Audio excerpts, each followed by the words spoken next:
Saudações a todos. Cumprimento aqui a professora e advogada Maria Cláudia Maia. A Maria Cláudia é professora de Direito, ela é advogada lá na cidade de Barra Bonita. Ela é mestre em Direito, está fazendo doutorado em Educação aqui na UFSCar. Sua especialidade no mestrado em Direito foi o Direito à Educação. Ela escreveu comigo e com a Maria Cristina, que é também autora do livro Estrutura e Funcionamento da Educação Básica, escreveu junto com a gente um artigo para um livro da UFSCar, escreveu um capítulo sobre o direito à educação. Deste capítulo Direito à Educação surgiu boa parte do segundo capítulo deste livro, que é uma pergunta: se o direito à educação sempre existiu. Vamos ouvir nessa explicação uma resposta a essa pergunta. Maria Cláudia.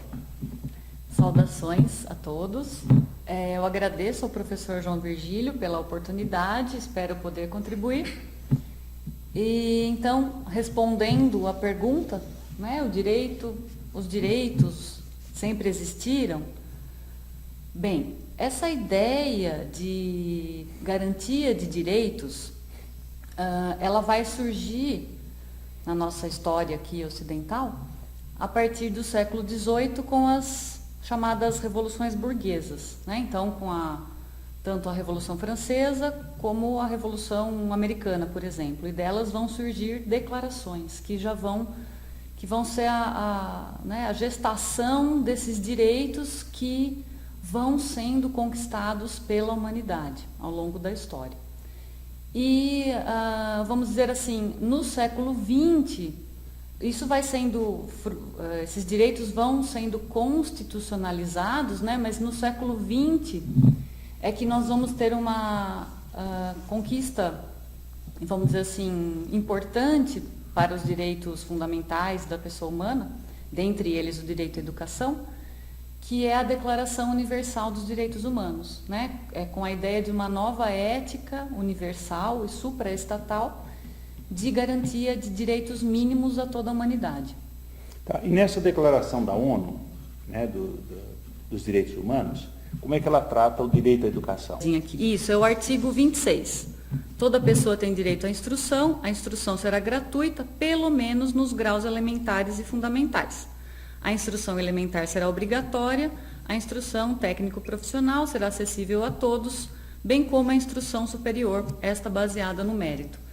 Ele tem outros itens, mas resumidamente o mais importante é essa garantia, então, esse compromisso de que os países têm que assegurar direito à educação aos seus cidadãos. O Brasil assina essa? Sim, o Brasil foi um dos signatários da declaração. Qual o grau de obrigatoriedade do Brasil, que assinou, em seguir essa? Bom, João, houve... Quando a declaração foi assinada, em 1948, houve uma certa discussão sobre como é que ela seria aplicada, e isso acabou sendo resolvido nos pactos de 1966. O Pacto de Direitos Civis e Políticos e o Pacto de Direitos Econômicos, Sociais e Culturais. E o Brasil também foi signatário de ambos. E ali é que vai ficar efetivado, né, de forma mais explícita e mais pormenorizada a obrigação do Brasil com relação ao direito à educação. Tá. Porque o Brasil, vamos dizer, mesmo antes da declaração da ONU, como é que ele trata isso no seu direito interno? Sim.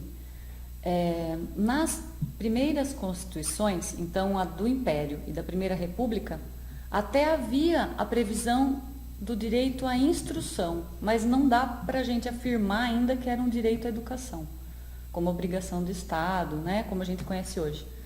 A partir da Constituição de 34 é que começa a ter a previsão constitucional de uma obrigação, de uma educação a ser mínima, a ser assegurada aos cidadãos de maneira, né, gratuita e obrigatória ainda nos níveis elementares. Você fala a Constituição de 1934. Eu acho que é interessante observar, agora estou lembrando aqui, que a Constituição de 1934 é uma Constituição feita democraticamente. Sim, de um período democrático. A democracia é importante para a educação. Sim, e teve todo um movimento, né, como a gente já falou, os direitos eles são conquistados, eles não são dados. E nessa Constituição teve um movimento dos pioneiros da educação nova, que reivindicava então essa educação a ser garantida pelo Estado e que ela fosse gratuita, né, e laica. Então, assim, tem esse direito também graças a esse movimento reivindicatório.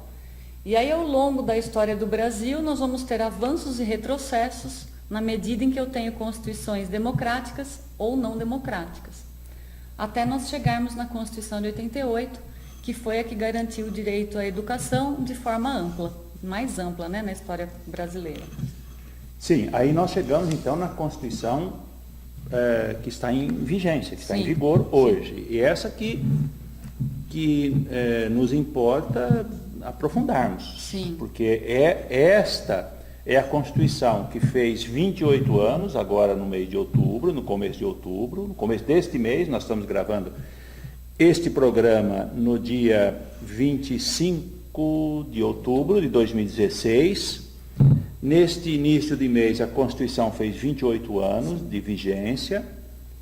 E eu queria, Cláudia, conversar um pouco sobre o cerne desta Constituição em termos de direito à educação. E nós sabemos, eu trabalho há tempo com esse tema na disciplina de estrutura e funcionamento da educação básica, que o cerne desse direito está lá no artigo 205 da Constituição.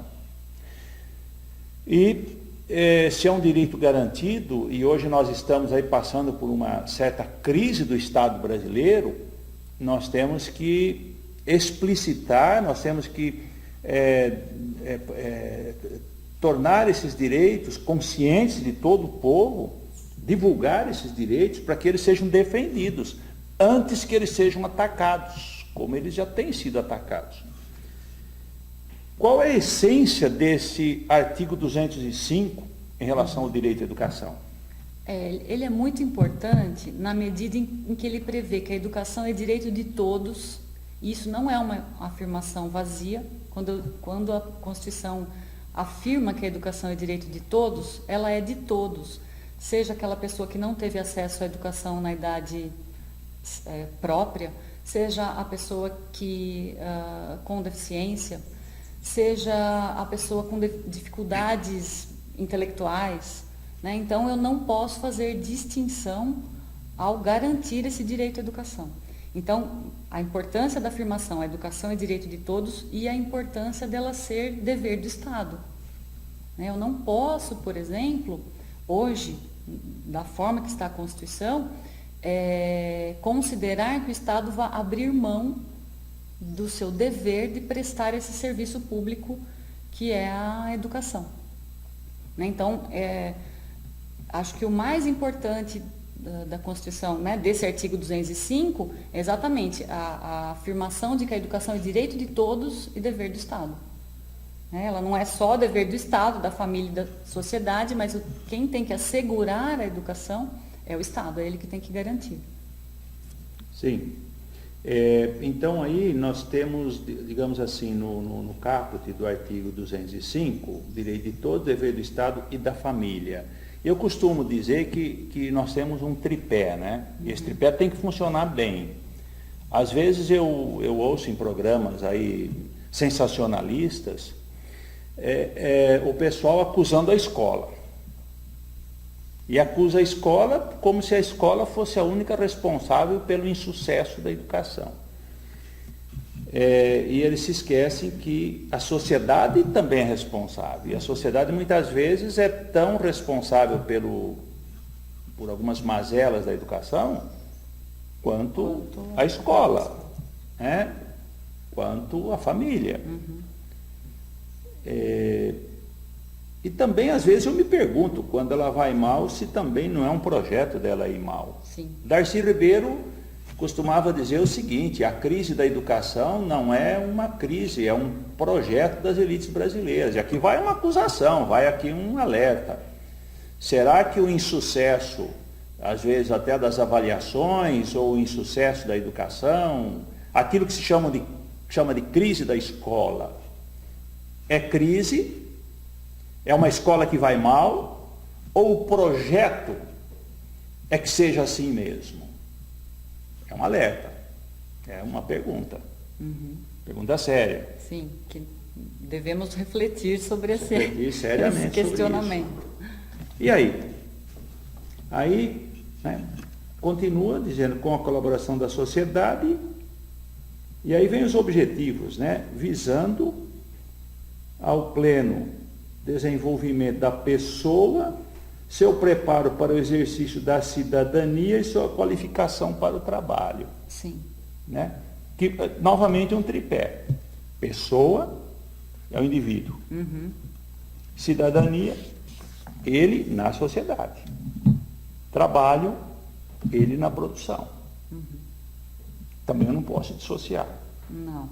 Essas três qualidades. Formar o indivíduo, formar para a política. Cidadania vem do latim e política vem do grego. Então esse negócio, gente, presta atenção aqui, Quem não estava prestando atenção, presta atenção. É igual falar para aluno.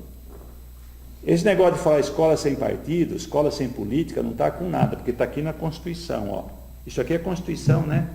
Ou eu estou enganado? É a Constituição. É Constituição, né? Diz que tem que formar para a cidadania. Cidadania, em latim, seria formar para a política. Porque cidadania em grego, seria formar para a política. Porque em latim, cidadania vem de civitas, cidade. Se fosse em grego, viria de polis, política. Que polis e civitas é a mesma coisa, cidade. Então não dá para falar em escola. Esse negócio de escola sem partido, do meu ponto de vista, é inconstitucional. Se bem que hoje inconstitucional, olha, não está querendo dizer muita coisa, mas nós vamos defender a Constituição. Nós vamos defender a Constituição mais do que o STF está defendendo. É nossa intenção. Sim. Tá? Isso é a qualificação para o trabalho, mas é para um trabalho que dignifica. Não é para um trabalho que danifica, hein? Quando eu falo qualificação para o trabalho, não é para aquele menino de 10 anos ficar na boca de fundo da corvaria, até porque é proibido o trabalho de menores. Tá? Quando a gente diz qualificação para o trabalho, eu não estou falando aquilo que o sujeito fala lá na TV, esses menores aí estão no crime, porque no meu tempo, com 6 anos, já estava no trabalho. Lugar de criança é na escola. Quer dizer isso, lugar de trabalho, a Constituição diz que é a partir dos 14 anos, na qualidade de aprendiz, é isso, né, Cláudia? Sim, trabalho a partir dos 16, na condição de aprendiz a partir dos 14. E o adolescente até os 18, ele não pode também atuar em alguns trabalhos, isso, como noturno, insalubre. Né? E também... a partir dos 14 na condição de aprendiz, que não prejudique o seu rendimento escolar, e a partir dos 16 ele pode ter carteira assinada, é isso, né? Sim. Não pode ser trabalho insalubre, etc. E não pode, mesmo a partir dos 16, não pode prejudicar a sua atividade escolar. Então, gente, vocês que estão aí falando esse negócio de, olha, o trabalho... Calma, gente. Lugar de criança é na escola. Aí, continuando, Maria Cláudia, nós temos aí um tema importantíssimo, que é o tema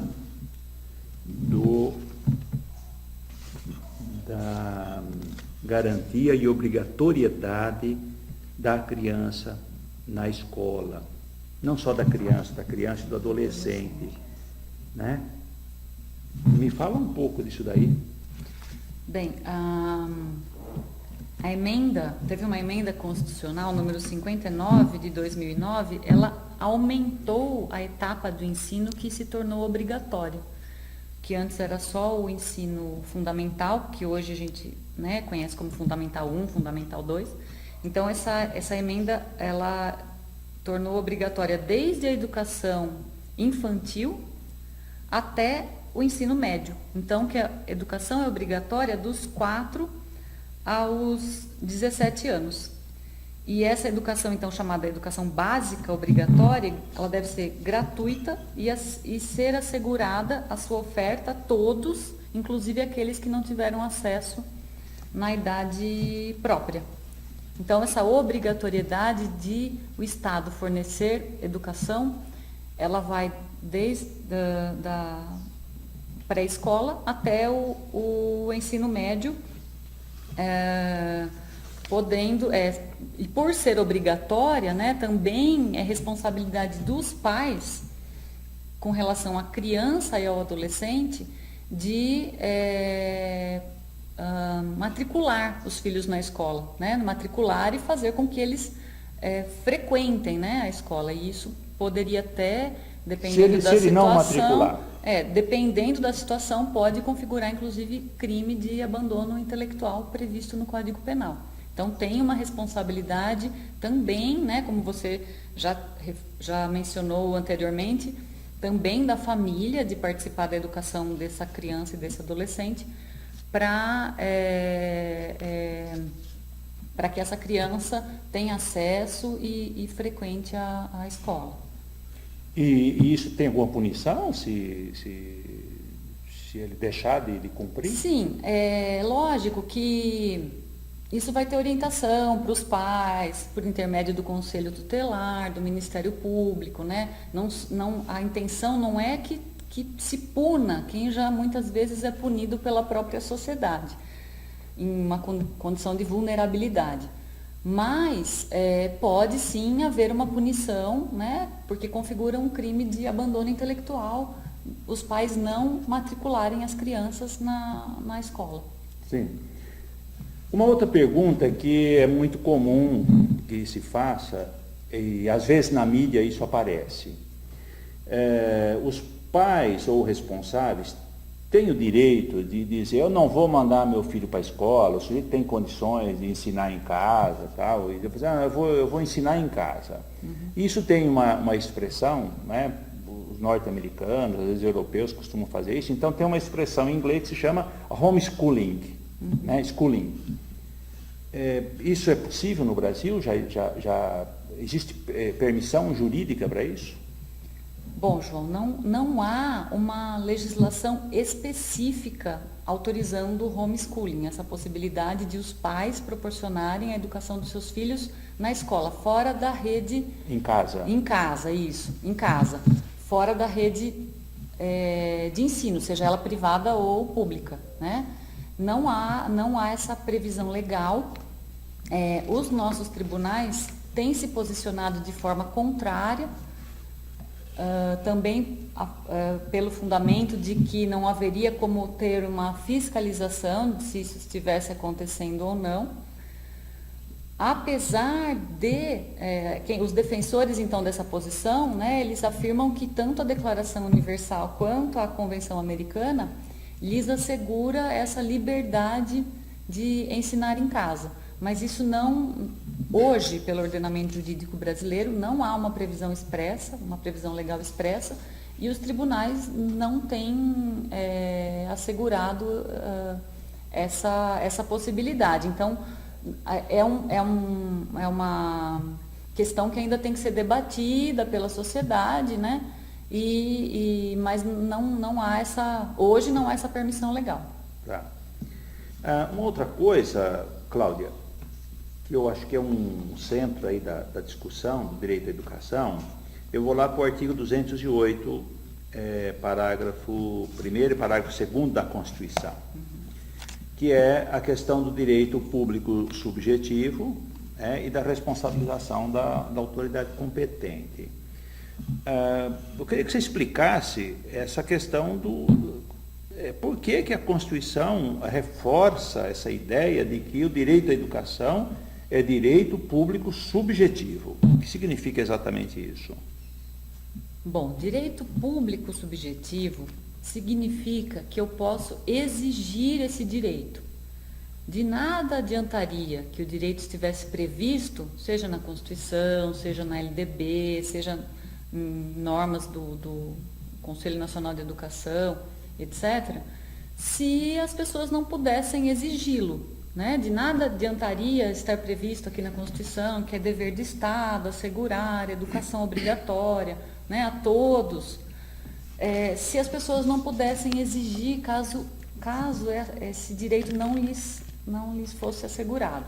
Então, essa expressão direito público subjetivo significa que as pessoas podem exigir, no caso aqui do poder público, né, a efetivação desse direito. A diferença, qual a diferença entre o direito, o que seria um direito objetivo e um direito subjetivo? O direito objetivo é aquele que está previsto nas normas, né? Então, o fato dele estar previsto na Constituição, né, estar previsto numa legislação infraconstitucional a gente fala daquela legislação que está abaixo da Constituição, né, toda a legislação ordinária do país, leis complementares, etc. Então, ele está previsto numa norma. Então, ele é chamado direito objetivo, que no direito a gente chama do direito material. Tá. E por que ele é direito público? Porque eu vou acionar um órgão público, que é o Estado, né, no caso. Se eu estou falando aqui da escola pública. Porque eu não tenho só direitos de caráter público, eu tenho direitos garantidos na minha esfera privada. Tá. Então, na esfera privada, um exemplo, por exemplo, direito do consumidor. As relações de consumo estão, na maioria das vezes, né, todas as vezes, aliás, na esfera privada. Um contrato que eu faço de locação é na esfera privada. Agora, essa garantia que a Constituição me dá, de que o Estado vai assegurar a educação, esse é um direito público subjetivo, porque eu vou exigir. E você exige diante do poder público. Isso, eu vou exigi-lo do poder público. Certo. E por que você tem o direito, quer dizer, se não for atendido ainda, pode-se punir a autoridade competente? Sim. O artigo 208, né, parágrafo 2º, vai dizer que o não oferecimento ou oferta irregular, então, ofereceu, mas está de forma irregular, importa a responsabilidade da autoridade competente. Então, vai depender de que etapa de ensino qual é a esfera federativa responsável, mas essa autoridade pode ser responsabilizada tanto por crime de responsabilidade, quanto pela lei de improbidade, né? Acho que só para melhor esclarecer a questão das vias que a gente pode exigir. Porque aí nós entraríamos, Cláudia, numa outra questão que eu acho que é fundamental o seguinte. Nós esclarecemos os direitos de todos em relação à educação, desde de toda a educação básica, né, dos 4 aos 17 anos, depois também o direito à creche e tal. Aí o cidadão pergunta assim, mas eu fui lá, a gente tem um texto aqui no livro que diz assim, olha, eu fui, disseram que eu não tenho vaga, disseram isso, a quem eu vou recorrer? É ao vereador? É ao líder comunitário? É ao padre? É ao bispo? E aí vem então a pergunta. Tem o direito garantido, não está efetivado, a quem eu vou recorrer? Quais são as vias para fazer valer, a pergunta é essa, quais são as vias para fazer valer os direitos garantidos? Sim. Bom, eu posso exigir o meu direito tanto pela via administrativa, política e judicial. Tá, então são 3 vias. Sim. 3 vias, tá. A via administrativa, por intermédio de requerimento à autoridade competente. Então, se for uma escola municipal, o próprio município, a Secretaria Municipal de Educação. Todo cidadão pode fazer um requerimento? Todo cidadão pode fazer um requerimento. Pode. É assegurado na Constituição o direito de petição. ele tem que ser escrito. Muitas vezes as pessoas até, quando eu faço essa afirmação, olha, você pode fazer um requerimento. Aí a pessoa fala, mas eu já falei. Falar não basta, né? Tem que ser o requerimento por escrito para que isso fique documentado, até porque a autoridade não pode tomar, muitas vezes, uma iniciativa com uma mera pedido oral. Então, né? uma pergunta, Cláudia. Um cidadão mais simples pode fazer um requerimento manuscrito? Pode. Pode? Pode. Então, ele não precisa se intimidar, falar assim, o senhor tem que trazer aqui em 3 vias, digitado e tal. Não. A autoridade não pode constranger o cidadão a fazer isso? Não pode. Não pode. Então, assim, ele pode fazer esse requerimento administrativo, ele não é indispensável, não é que para eu, por exemplo, chegar na via judicial eu preciso fazer esse requerimento. Mas, às vezes, ele resolve, dependendo da situação, como o requerimento, o direito de petição, ele tem que ser respondido, né? Ele tem prazo para responder, ou a autoridade? Tem. Então, como ele tem que ser respondido, então isso acaba muitas vezes resolvendo. Então, vamos dar uma dica para o cidadão. Vamos imaginar um cidadão que não tem acesso a um escritório, não tem acesso ao computador e tal. Vamos imaginar que ele fala assim, bom, então o professor falou que eu posso fazer por escrito, então eu vou fazer o seguinte, eu vou escrever, vou fazer uma petição numa folha, vou escrever, senhor diretor, então, ao diretor, eu não gosto muito de senhor, ao diretor. Eu estou pedindo uma matrícula para o meu filho de tantos anos na escola tal, por isso, para aquilo, assino, ponho uma data, tal, né? E eu quero ter um recibo desse requerimento. Aí eu não fiz com cópia, eu vou ali no Xerox, tiro uma cópia, levo lá duas vias. Eu entrego o meu requerimento e peço para a pessoa carimbar que recebeu uma e eu guardo uma de... É isso? Isso. É isso. Escutou, cidadão? Assim é o mais fácil para você garantir que o seu requerimento tem prazo para a repartição pública responder. Se ela disser, não recebo manuscrito, você vai dizer, olha, você precisa receber, porque eu tenho o direito de fazer isso. Sim, é isso? É isso. Então Então é isso. É isso. Agora, se não tem acesso a essa via administrativa, porque muitas vezes não se tem acesso, se é algo, não sei, dependendo da localidade que a pessoa está, dependendo da dificuldade, enfim, ou se não resolveu, né? Então, tem a via judicial. A via judicial serão ações ou individuais, dependendo se é um problema de uma única pessoa, ou ações coletivas. Porque se ele não, porque aí ele vai fazer o seguinte, se ele não teve via administrativa, quando ele foi na via judicial, ele já leva a cópia para o juiz ver, fala, eu tive boa vontade de resolver via administrativa, está aqui a cópia, mas não resolveu. Isso. Aí, então, essa ação judicial, essa tem que ser por intermédio de advogado ou do Ministério Público, né? O advogado tanto pode ser o conveniado com a OAB ou a Defensoria Pública, né? Para as pessoas que não tiverem recursos para contratar um advogado particular, ou o próprio Ministério Público também pode tomar providências dependendo da situação. Tem algumas questões que a própria LDB diz, ou no direito à educação, né, que ele pode ir direto com o Ministério Público, com o Conselho Tutelar, sim. Bom, depois a gente pode falar da via política que... Sim. E a Defensoria, que nada mais é que o advogado público, né, que pode ajuizar uma ação, ou nas cidades que não têm defensoria, os advogados que atendem conveniados com a OAB, que tem um convênio da OAB com a Defensoria, então eles atuam também de forma gratuita. Então, essas vias são possíveis, né? Então, essa via judicial, então, ela é possível por intermédio de ação ou individual ou coletiva, para poder efetivar o direito à educação. E funciona, né? Tanto que, por exemplo, a cidade de São Paulo tem lá um termo de ajuste de conduta com o Ministério Público para... Isso já está em andamento faz algum tempo, né? Para oferta de vagas na educação infantil. Então foi um trabalho lá, uma situação coletiva, mas nas situações individuais também. Então a ausência de vaga, ou aquela criança com deficiência que não, a escola não é acessível, né? E Sim. assim por diante. E aí tem a via política, né? Que Sim. é a outra via. A via política é a via da negociação, a via da pressão, é aquela via de todo o cidadão. Como é que ele faz?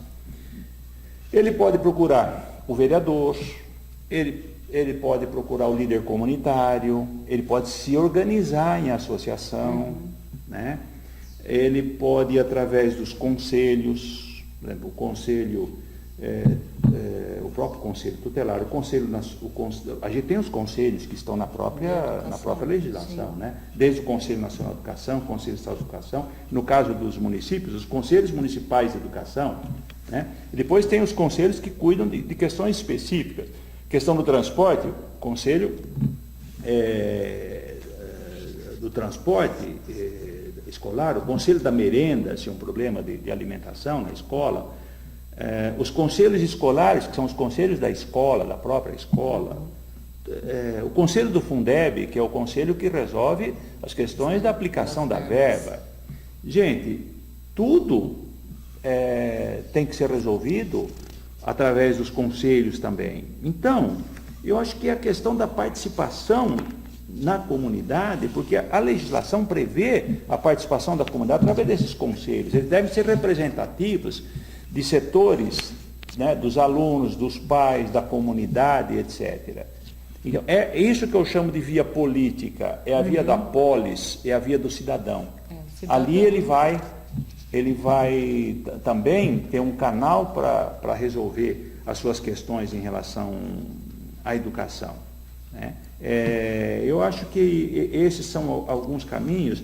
Eu queria que você comentasse aqui esse final, que aliás é uma afirmação sua, aqui no final, que, né, qual é o caminho mais adequado para solucionar as questões da educação, e com essa afirmação nós encerramos esse programa do capítulo 2 do livro do curso de Estrutura e Funcionamento da Educação Básica, que é o capítulo sobre o direito à educação. Bom, eu afirmei aqui, né, que a tutela mais adequada é a coletiva, porque normalmente a violação ela se dá de forma coletiva, né? Em geral, quando falta uma vaga, não é uma vaga só, vão faltar mais vagas. Quantas crianças já desistiram daquela escola porque já disseram que não tinha vaga? Ou quantas mães com crianças com deficiência tiram os seus filhos da escola porque não tem acesso, porque não tem uma estrutura adequada, não tem ninguém para auxiliar aquele professor, etc. Então, o ideal é que as pessoas se organizem e façam essa reivindicação de forma coletiva. Mas, se não tiver, não significa que elas não possam fazer de forma individual, né? Mas sempre coletivamente os ganhos são maiores para a sociedade como um todo. Sim. Então está ótimo. Eu agradeço a participação da professora, advogada, nossa doutoranda em Educação na UFSCar, Maria Cláudia Maia. E assim nós encerramos os estudos, né, a gravação desse segundo capítulo do curso Estrutura e Funcionamento da Educação Básica no Brasil.